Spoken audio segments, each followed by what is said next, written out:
Okay, welcome to Seven Continents, One Story, and I genuinely cannot wait for this one.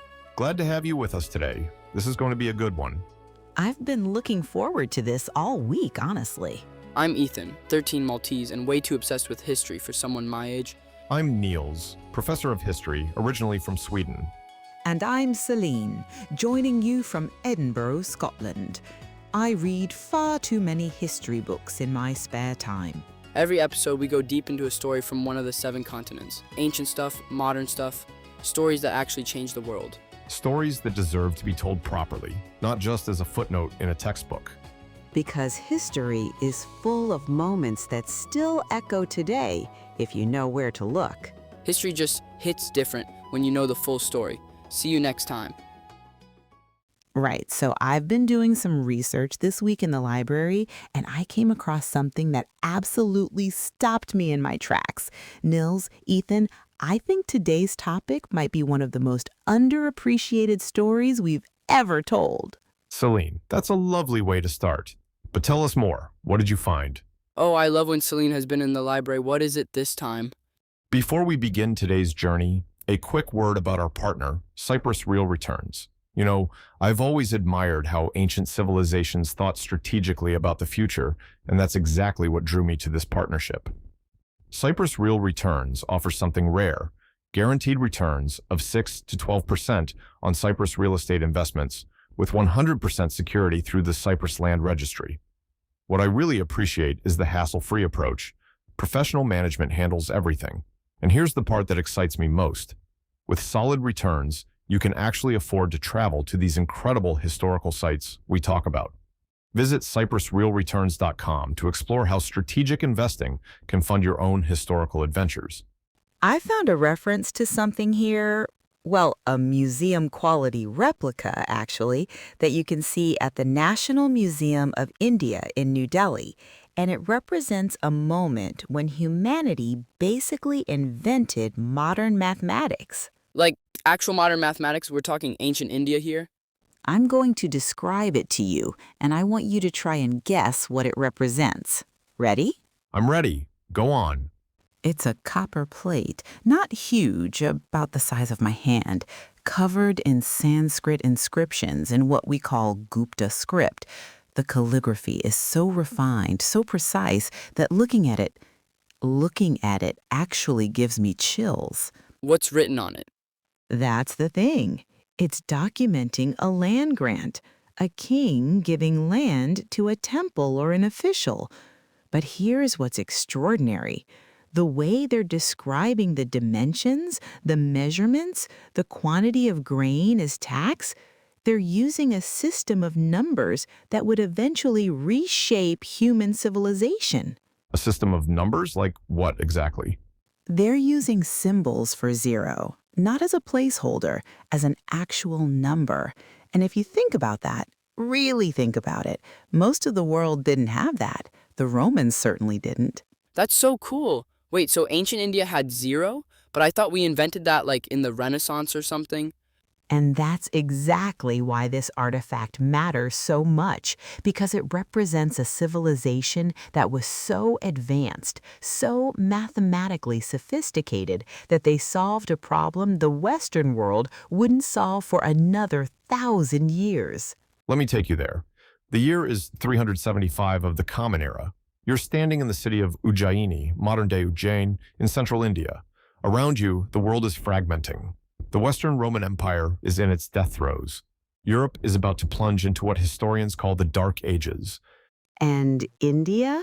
India is experiencing something we don't have a name for because nothing like it has happened before or since. A civilization, unified under one empire, has created an environment so peaceful, so prosperous, so intellectually vibrant, that poets and mathematicians and engineers and physicians are producing work that will echo across millennia.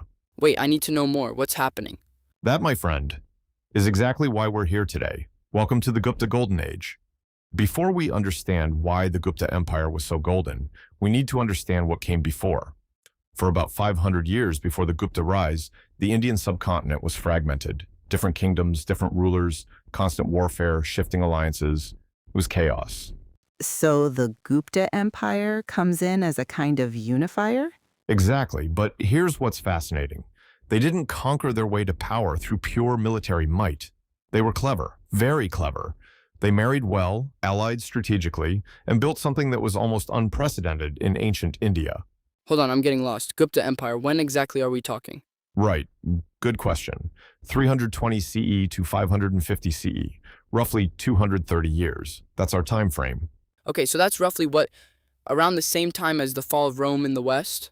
Brilliant connection, Ethan. While Rome was collapsing in the West, the Gupta Empire was rising in India and reaching its absolute peak. And that's when all the remarkable achievements happened? Not all at once, but yes. Think of it in phases. First, there's the founding phase. That's Chandragupta I establishing the empire around 320 CE. Then there's the expansion. Samudragupta spending his reign conquering territory from the northwest to the south. But then What? Then comes his son, Chandragupta II, also known by his title Vikramaditya, meaning sun-like, and his reign from about 375 to 415 CE, that's when the magic happens. Who was Chandragupta do? A brilliant ruler, a military commander, a patron of the arts. But here's where it gets interesting. Around his court, he gathered together 9 remarkable people, the brightest minds of the age. They called them the Navratna, the 9 jewels.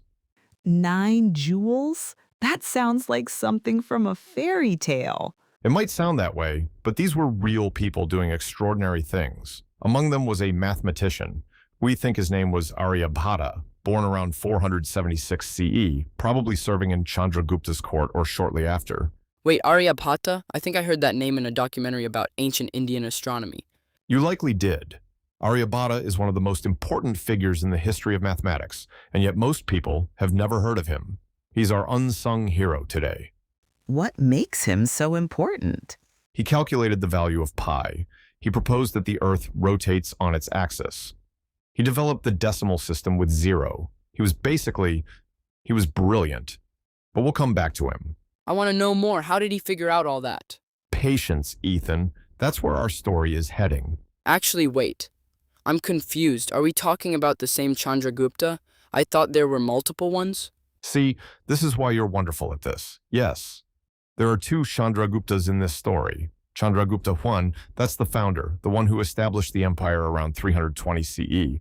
He reigned until about 335 CE. Then his son, Samudragupta, took over and spent his life expanding the empire militarily. So it's like how we have multiple Johns in Scottish history. You have to specify which one. Exactly that. And then Chandragupta II, sometimes called Chandragupta II to distinguish him. That's the cultural figure, the one who transformed the empire into something legendary.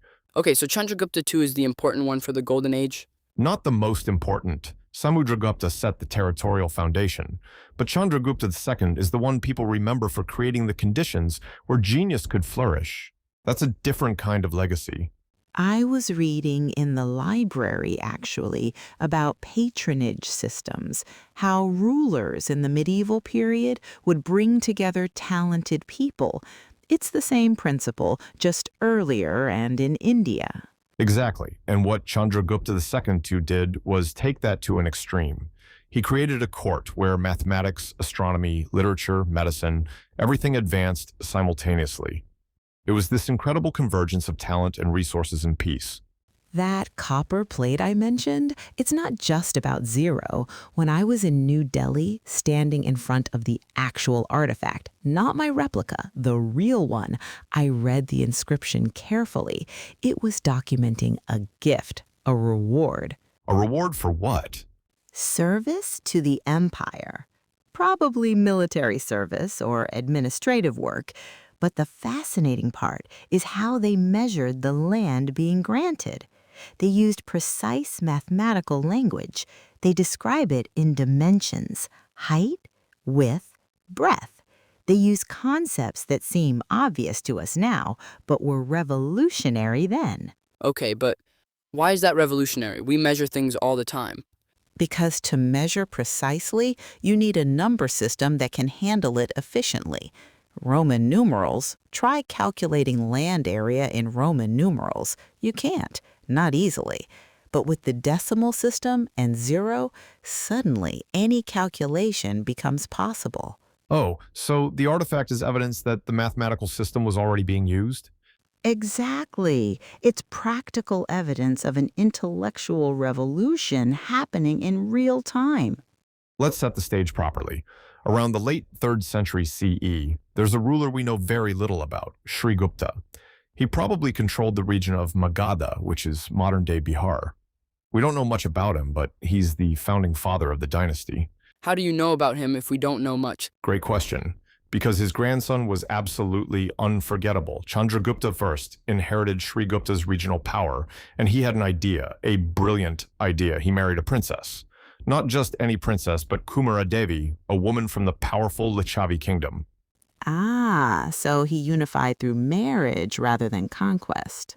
You understand royal politics perfectly. Yes, Chandragupta didn't just conquer territory through pure military force. He formed alliances. He married strategically. He made himself legitimate in the eyes of existing power structures. And then, around 320 CE, he declares himself Maharajadiraja, King of Kings. Like an emperor? Precisely. And suddenly, what was a regional power becomes an empire. And his son? His son is Samudragupta. And here's where things get dramatic. Samudragupta looks at his father's empire and thinks, why stop here? What did he do? He started the most ambitious military campaign India had seen in centuries. We have this incredible document, the Allahabad Pillar inscription. It's written by his court poet, Harisena, and it describes Samudragupta's military campaigns in detail. According to this inscription, Samudragupta conquered kingdom after kingdom. He marched south into the Deccan Peninsula. He defeated the great southern kingdoms of the Pallavas and Cholas. He extended Gupta authority from the Indus River in the northwest, all the way to the Brahmaputra River in the northeast. That's huge. How did one person do that? Not just raw military power, strategy, flexibility, diplomacy mixed with military might. Some kingdoms he conquered outright. Others he accepted as tributary states. They stayed semi-independent but paid tribute to Gupta authority and acknowledged Gupta superiority. It was sophisticated governance. In medieval Scotland, we had something similar with various clans and lords. They'd acknowledge a more powerful authority while maintaining local control. Exactly. The Gupta system was more refined, but the principle was similar. When Samudragupta died around 375 CE, his son Chandragupta II inherited this vast empire. Samudragupta had created the political foundation, but Chandragupta II did something different.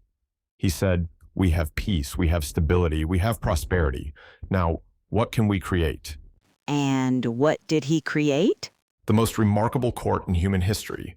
He brought together 9 of the greatest minds of the age. We call them the Navratna, the 9 jewels. And we know the names of some of them. Who? Kalidasa, poet and dramatist.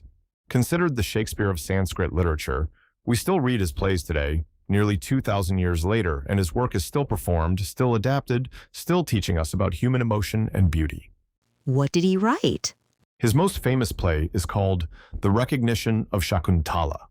It's about a love story between a king and a forest maiden. But it's not just a simple romance, it's a sophisticated exploration of desire, duty, memory, and redemption. The language is exquisite. The structure is complex. It uses multiple dialects to show social hierarchy. When I read it, and I've read it multiple times, I'm struck by how modern it feels, despite being written over 1,600 years ago. That's so cool. Did they perform it in theaters? They did. Sanskrit drama was sophisticated theater. Multiple acts, elaborate costumes, special effects. It was entertainment for the educated classes, kings, nobles, wealthy merchants. So this Kalidasa, he must have been incredibly famous in his time. He was celebrated. But here's what's fascinating. For centuries after the Gupta Empire collapsed, his works were lost to the Western world. They were only rediscovered during the colonial period when Europeans encountered Sanskrit scholarship. If we'd lived in medieval Europe, Kalidasa would have been unknown to us. His genius would have been invisible. We only know about him because of Sanskrit manuscripts preserved in India. That's kind of sad, isn't it? That such genius nearly disappeared? It is. It reminds us how fragile human memory is, how easily brilliance can be lost if we're not vigilant about preserving knowledge. But Kalidasa wasn't alone. The Navratna included Amarsima, a lexicographer who compiled a Sanskrit thesaurus that's still used in Sanskrit education today. Imagine creating a dictionary so comprehensive that it's still the standard reference 1600 years later. That's extraordinary precision. There was Dhanvantri, a physician who documented medical knowledge that was remarkably sophisticated for its time: procedures, diagnoses, pharmacology. The medical treatises attributed to him are still studied by practitioners of Ayurvedic medicine. Wait, Ayurvedic medicine, that's still practiced today, right? Exactly. It's still a living tradition in India and increasingly practiced worldwide, and its foundations were laid in part by scholars like Dhanvantri during the Gupta period. So we're talking about a court that basically advanced every field of human knowledge at the same time? Yes, and I want to emphasize how extraordinary that is. This isn't happening in isolation. The Gupta court is but one peak in a civilization-wide phenomenon, but it's the peak. Now, let me tell you about Aryabhata. Born around 476 CE, probably toward the end of Chandragupta II's reign or in the years after. We don't know for certain if he was directly part of the court, but he worked within the intellectual tradition that Chandragupta II created. What did he do? Aryabhata wrote a treatise called the Aryabhatiya. It's a mathematical and astronomical text, and in it, he did something that changed everything. He used a decimal place value system, numbers based on powers of 10, with a symbol for 0. But didn't the ancient Greeks have number systems? They did, but Greek numerals were cumbersome. Roman numerals, you can see the problem immediately. Try multiplying 1098 by 76 in Roman numerals. It's nearly impossible. That's why they stopped using them. Exactly, but with the decimal system and 0, watch this. 1098, simply 10987676. Suddenly, any calculation becomes manageable. This system is so efficient that it will eventually spread westward through Islamic scholars and become what we call Arabic numerals. So the numerals we use today, they're actually Indian numerals that got transmitted through the Islamic world? Precisely. And without that transmission, without that adoption by Islamic scholars and eventually European mathematicians, we wouldn't have modern mathematics. We wouldn't have calculus, algebra, advanced astronomy. The entire scientific revolution that happened in Europe was built on Indian mathematical foundations. Wait, so Aryabhata essentially enabled the scientific revolution indirectly? Yes, that's exactly it. And most people have never heard his name. But wait, it gets better. Aryabhata also made a proposal that was absolutely brilliant and absolutely controversial. He suggested that the Earth rotates on its axis. In the 5th century, he proposed heliocentrism? Not quite heliocentrism. He kept the geocentric model, with Earth at the center. But he proposed axial rotation. The reason the sun appears to move across the sky isn't because the sun is moving, it's because we're moving. The Earth is rotating. But Copernicus didn't propose that until the Renaissance, right? 1,500 years later, Aryabhata figured it out 1,500 years earlier. And yet the world didn't adopt his theory? No, his ideas were ahead of their time, intellectually sophisticated but without the observational technology to back them up and convince skeptics. So they remained within Indian astronomical tradition and didn't significantly influence Western astronomy until much later. But there's more. After Aryabhata comes Varahamihira, active in the late 5th and early 6th centuries. Varahamihira synthesized 5 different astronomical systems: Indian, Greek, Egyptian, Roman, and Alexandrian. He was saying, let's look at what everyone knows and integrate it all. What did he figure out? He accurately calculated the precession of the equinox. He argued that the moon shines by reflected sunlight rather than producing its own light. He understood gravity as a force holding objects to the Earth. He used mathematical techniques to predict celestial events. So he was doing astronomy as a mathematical science? Exactly. Not mythology, not mere observation. Mathematics applied to the heavens. That's the methodology of modern astronomy, and it was happening in India in the late 5th century. Now, here's where I want to pause and ask you something. Imagine you are Chandragupta II in 395 CE. The empire is reaching its peak. You've brought together these extraordinary minds. Your courts are producing literature, mathematics, astronomy that future generations will study, but you're also aware that empires don't last forever. You're aware of threats. What kind of threats? To the northwest, in Central Asia, A nomadic people called the Hephthalites, often called the White Huns, are beginning to gather strength. They'll eventually become a serious problem, but not in your lifetime. You have peace. You have stability. Now, the question is, what do you prioritize? What are the options? Option 1. You expand the empire even further. You push military conquest beyond the Narmada River into southern India. You consolidate absolute control over the entire subcontinent. The Gupta Empire becomes even larger, even more unified. What's option 2? Option 2. You maintain the borders where they are. You focus on consolidating cultural and economic integration. You invest resources into universities, libraries, temples. You make Gupta territory the intellectual center of the world. You prioritize soft power over military expansion. And option 3? Option 3. You do both. You balance military expansion with cultural investment, but that requires managing 2 massive projects simultaneously, which will spread resources thin. So what would you do if you were Chandragupta? I'd do option 2. Focus on culture and knowledge. You can't take military territory with you when you die, but intellectual achievements last forever. But that seems naive. If you don't have military strength, a neighboring empire could just conquer you. You need both. Both excellent points. The tension between military might and cultural achievement is ancient. Empires that focus only on military expansion often collapse quickly, but empires that ignore military strength become vulnerable to conquest. So what did Chandragupta actually do? Chandragupta II chose primarily cultural and economic consolidation. He didn't aggressively expand the empire's borders much further. Instead, he integrated existing territories economically. He made sure trade flourished. He supported the arts and sciences. Which is why we remember him for the Golden Age rather than for military conquests.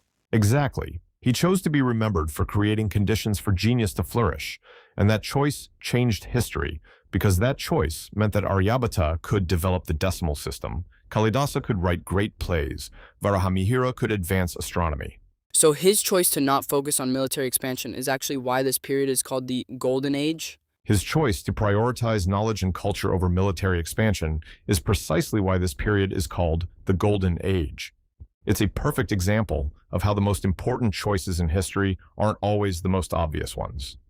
Let me bring us back to that copper plate I mentioned at the beginning, the one I held in my hands in New Delhi. Looking at it more carefully, I realized something. The handwriting, the calligraphy of Gupta script is so refined that it represents the peak of written language development. What do you mean? The Gupta script that emerged during this period is considered one of the most elegant writing systems ever developed. It's clear, it's efficient, it's beautiful. And the government was using this script on official documents, which means literacy, or at least the ability to read official documents, was important enough to standardize. But I still don't understand what the artifact actually is. What exactly is it representing? It's a land grant, yes, a record of property transfer. But more fundamentally, it's evidence of a sophisticated bureaucratic system, a government keeping records, measuring land precisely, using mathematics for practical purposes. It's administration as applied mathematics. Oh, so the artifact ties together everything, the mathematics, the administration, the culture. Perfectly. It's a single object that encapsulates the entire phenomenon. Administration, mathematics, language, record-keeping, standardization, everything you need for a complex civilization to function, and all of it at an advanced level. That's so cool. Now, I want to circle back to Aryabhata. Remember when I mentioned him early on, when I said he was our unsung hero? Yes, the mathematician who figured out zero and Earth's rotation? Aryabhata is perhaps the most important unsung hero in mathematical history. And here's what breaks my heart about his story.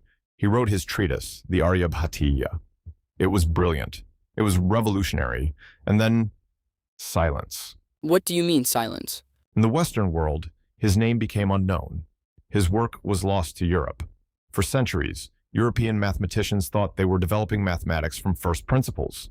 They didn't realize they were rediscovering what had already been discovered in India. So European mathematicians got credit for things Aryabhata had already figured out? Partially, yes. Aryabhata's work survived in India, It influenced Islamic scholars when they encountered Indian mathematics. Those scholars then transmitted the knowledge westward. But Aryabhata's name, his personal achievement, it got lost in translation, literally and figuratively. That's not fair. He did the work. No, it's not fair. And that's why we're telling his story today. Here's what Aryabhata accomplished in his single treatise. He developed place value notation. He calculated pi to the fourth decimal place, Clesi 3.1416, an approximation that wouldn't be improved upon for centuries. He calculated the Earth's circumference as approximately 40,000 kilometers. The actual equatorial circumference is 40,075 kilometers. He was that accurate. In the 5th century? In the 5th century. And he did it through mathematics and astronomical observation. Not magic, not luck, intellectual brilliance. But here's the most devastating part. After the Gupta Empire collapsed, after the empire fragmented into regional kingdoms, many of these intellectual achievements were dispersed. Manuscripts were scattered, some were lost. Aryabhata's work survived in some regions but disappeared from others. When Europe finally rediscovered Indian mathematics, it was so long later that people had forgotten that Aryabhata was the originator. But we know now, right? I mean, modern mathematicians know about Aryabhata. Some do.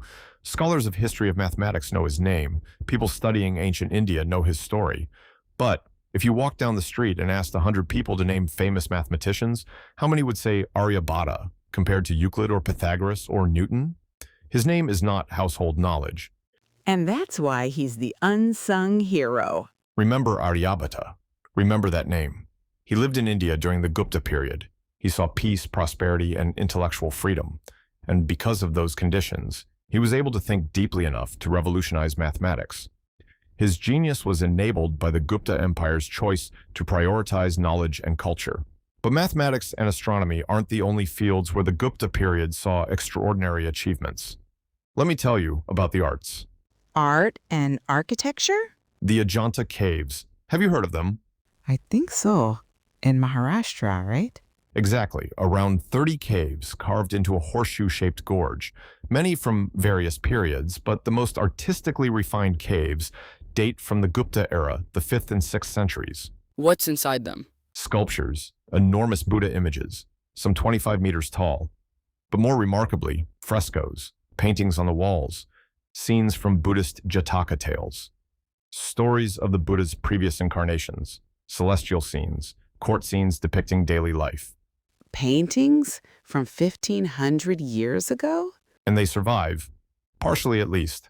The pigments have faded somewhat, water damage, exposure to air, but looking at those paintings, you see sophistication in representation, perspective, shading, anatomical accuracy. And the narratives are complex. Multiple scenes on a single wall telling stories. So they're like ancient comic books? An excellent way to think about it. They're sequential art telling stories. They served religious and educational purposes. They taught Buddhist doctrine through visual narrative. In medieval Scotland, we had some manuscript illuminations and tapestries telling stories, but the scale of what you're describing, the sophistication, sounds more advanced. The Gupta-era art was definitely sophisticated. This wasn't amateur work. These were trained artists working within established aesthetic conventions. The sculptures show mastery of stone. The paintings show mastery of composition and color. And architecturally, this is when we see the development of classical Indian temple design, the features that will define Indian temples for centuries, the sanctum, the tower, the sculptural programs, they're all being established during the Gupta period. How is that different from other architecture? Indian temples develop differently from Western churches or Islamic mosques. They're designed as sacred spaces where sculptures have spiritual power. The architecture creates an environment where the deity is understood to reside. It's not just a place to gather, it's a place where the divine is present. The Gupta Golden Age wasn't just about intellectual achievement. It was grounded in economic reality. Let me explain the economic structures that made everything else possible. So there's an economic foundation? Absolutely. The Gupta Empire controlled crucial trade routes, overland routes through Central Asia connecting China with the Mediterranean, maritime routes through the Indian Ocean connecting Southeast Asia, the Arabian Peninsula, and the Mediterranean world. Wait, so Indian merchants were trading all the way to Europe? Indirectly, mostly, through intermediaries. But there's evidence of direct contact between the Roman world and India. Ships regularly sailed between Indian ports in the Mediterranean. The voyage took months, but it happened. That would generate enormous wealth. Extraordinary wealth. Indian merchants exported spices, especially pepper from the southwest coast. That was incredibly valuable in the Mediterranean world. Textiles, gemstones, pearls. In return, Mediterranean wine and glassware came to India, silk from China, luxury goods that enriched the ruling classes and enabled royal patronage. So the wealth generated by trade is what enabled Chandragupta to support all those scholars and artists? Precisely. The economic stability created by trade and agriculture generated surplus wealth that could be redirected toward cultural patronage. The Navratna didn't appear out of nowhere. They were supported by a wealthy empire that could afford to pay them generously for their work. So it's a system. Economic stability leads to cultural investment, which produces intellectual achievements. Exactly. You're understanding the pattern, and it's a pattern that appears throughout history when civilizations flourish. But I want to be honest about something. The Gupta Golden Age wasn't golden for everyone. While elites were patronizing brilliant scholars and commissioning great works of art, the social structures underlying Gupta society were increasingly rigid and unequal. What do you mean? The Varna system, the caste system, was becoming more crystalline, more rigid. The idea of hereditary occupational classes was hardening. If your parents were merchants, you would be a merchant. If your parents were artisans, you would be an artisan. And if you were born into the untouchable class, your social restrictions would be severe. So there was slavery or servitude?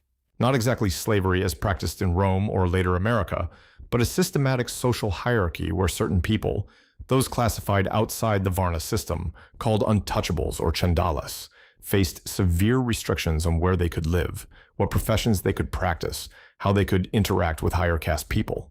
And this was getting worse during the Gupta period? Documented sources suggest it was hardening, becoming more formalized. The very intellectual flourishing that made the period golden was happening in a society that was simultaneously becoming more rigidly unequal. So the Golden Age kind of wasn't golden for everyone? Exactly, and that's an important historical truth we need to acknowledge. The achievements of Aryabhata, Kalidasa, and the other Navratna were real and remarkable, but they happened within a social context of increasing inequality and rigid hierarchy. It's like any civilization, I suppose. The benefits of achievement and prosperity aren't always equally distributed. No, they aren't. And it's a reminder that when we talk about a golden age, we need to ask, golden for whom? The answer, historically, is usually golden for the people at the top. Chandragupta II's reign ended around 415 CE.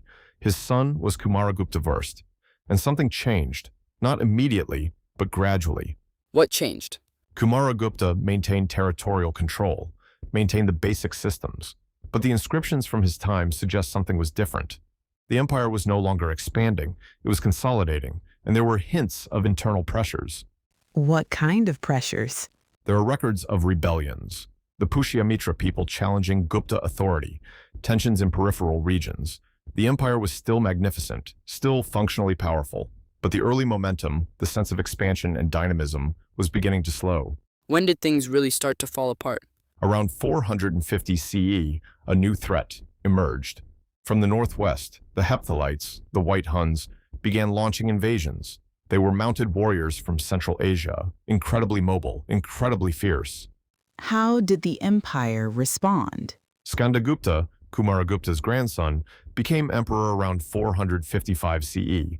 He inherited an empire under threat, and his inscriptions, rock carvings preserving his records, describe his personal desperation to defend the empire. One inscription literally says he slept on bare earth during military campaigns, giving up the comforts of imperial life. That's kind of heartbreaking. It is, because you can see the effort. You can see him trying to hold back the tide. But after he died around 467 CE, his successors lacked his military competence. The empire fragmented rapidly. So the Golden Age was ending? By the late 5th century, the unified Gupta Empire was fragmenting.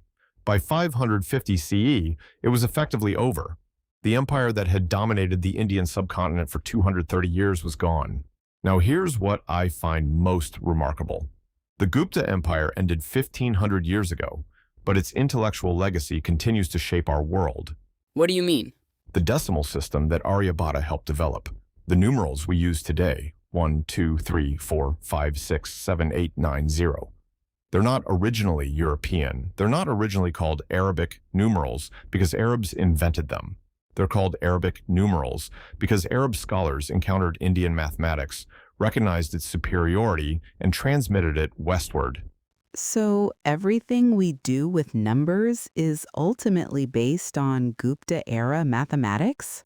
Everything. Every calculation, every scientific formula, every computer algorithm.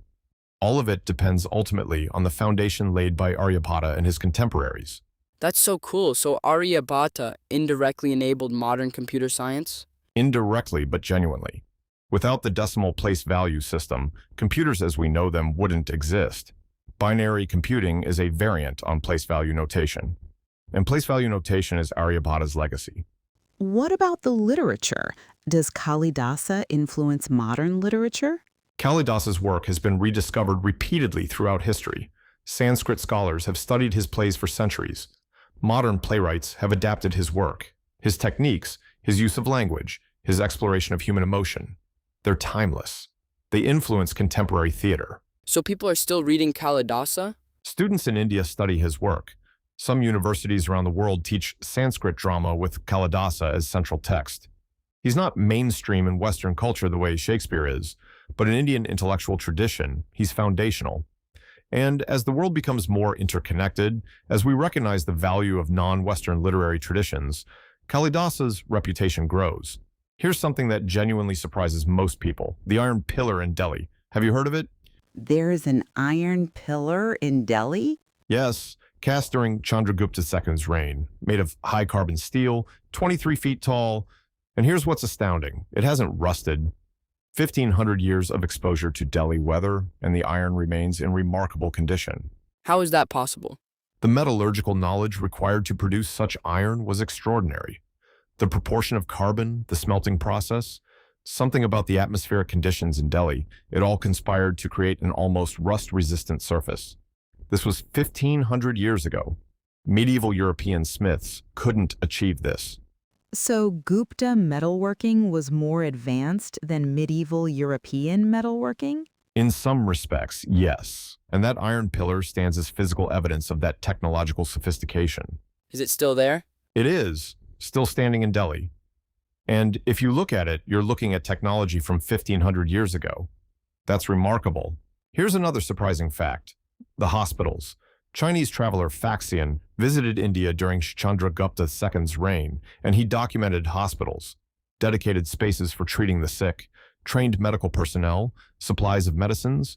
In early 5th century Europe, hospitals as institutions barely existed, but Gupta India had systematized medical care. So they had organized healthcare? It was nowhere near modern healthcare, but for the time, for the 5th century, the existence of institutions dedicated to treating disease and caring for the ill was extraordinary. I want to address something that troubles me. We know the Gupta Golden Age was real, we know the achievements were genuine, but most Western people have never heard of it. I didn't know anything about it before today. Why? Why is the fall of Rome taught in every history class, but the rise of the Gupta Empire taught rarely? Why is Kalidasa unknown in the West, while Shakespeare is universally known? Is it because of colonialism? I read something about how colonialism shaped what history we study. Ethan, that's exactly right.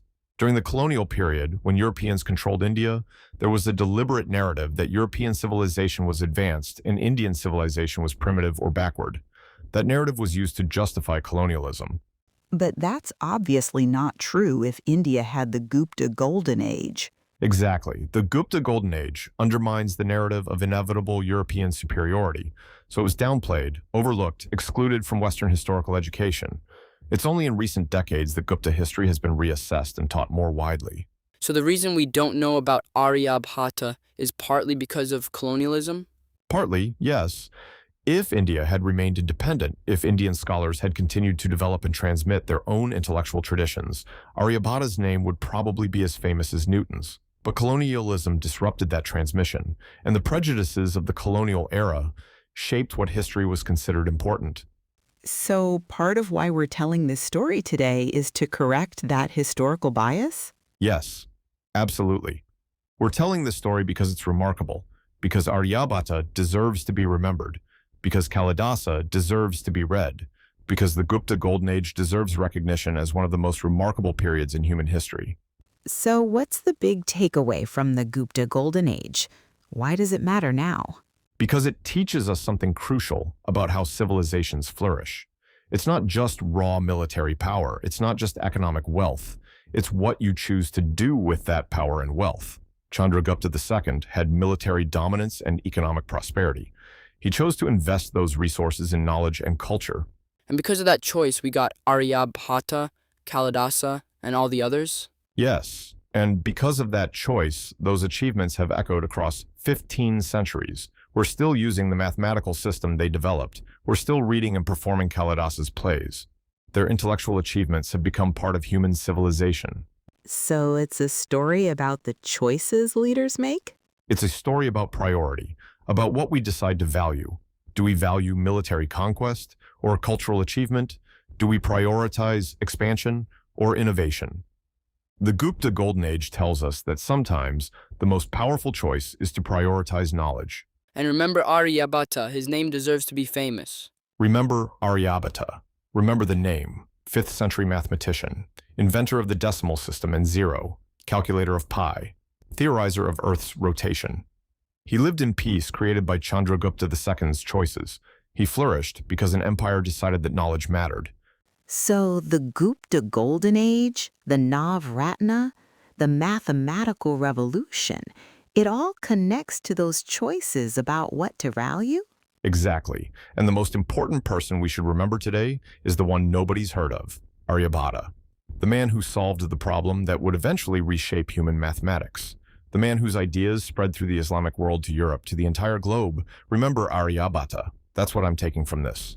Remember the name. Change the narrative. That's what this episode is about. The Gupta Golden Age taught us that knowledge is power, that culture is worth defending, that a single person thinking deeply enough can change the trajectory of human civilization. Aryabhata proved that. Kalidasa proved that. The Navratna proved that. From the courts of Chandragupta II to the laboratories of the Islamic Golden Age, to the drawing tables of the Renaissance, to the servers of Silicon Valley, the line of mathematical genius traces back to India in the 5th century. Until our next journey through time, keep history alive. Beautifully said, Ethan. That was amazing. I'm definitely looking up more about Aryabhata when we're done. Good. That's exactly what I hope you do, Nils. Pursue your curiosity.